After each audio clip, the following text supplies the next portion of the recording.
Les 10 commandements, Le Roi Soleil, Mozart, l'opéra rock, ou encore la légende du roi Arthur.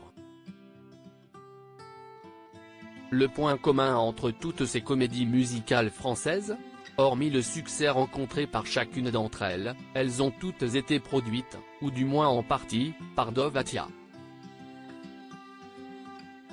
Le franco-tunisien de 66 ans est justement de retour avec un nouveau spectacle intitulé Molière, l'opéra urbain et dont les premières répétitions ont débuté en septembre au Palais des Sports de Paris. Cette salle, également appelée le Dôme de Paris en raison de son architecture, c'est justement celle où il a lancé la plupart de ses précédentes productions jusqu'à l'accident survenu le 8 novembre 2013 pendant les répétitions de 1789, Les Amants de la Bastille. Une quinzaine de personnes, dont 5 grièvement, sont blessées à la suite d'une explosion accidentelle lors d'une opération de maintenance en coulisses. Parmi les victimes, se trouvait alors le directeur technique du spectacle, Marcus Toledano, qui est décédé quelques heures plus tard de ses blessures. Je vous avoue que ça a été terrible.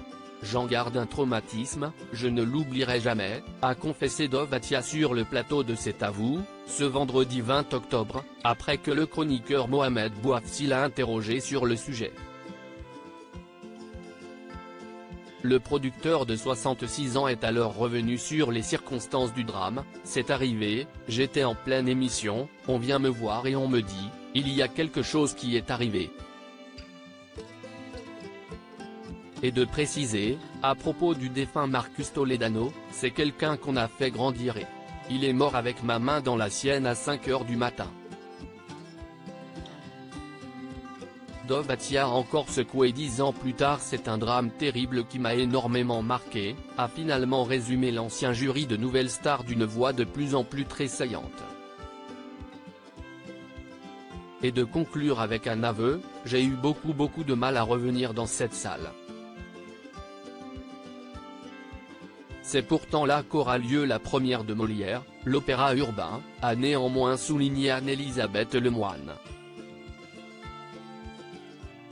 Le Dôme de Paris a quelque chose d'unique pour le spectacle, il y a une chaleur, une énergie qu'on n'a pas dans les autres salles.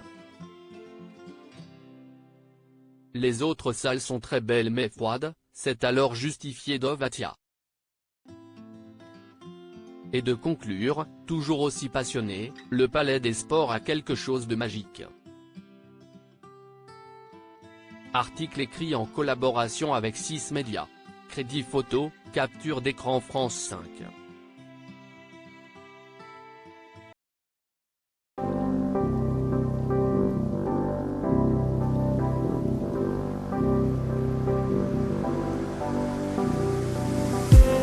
I just need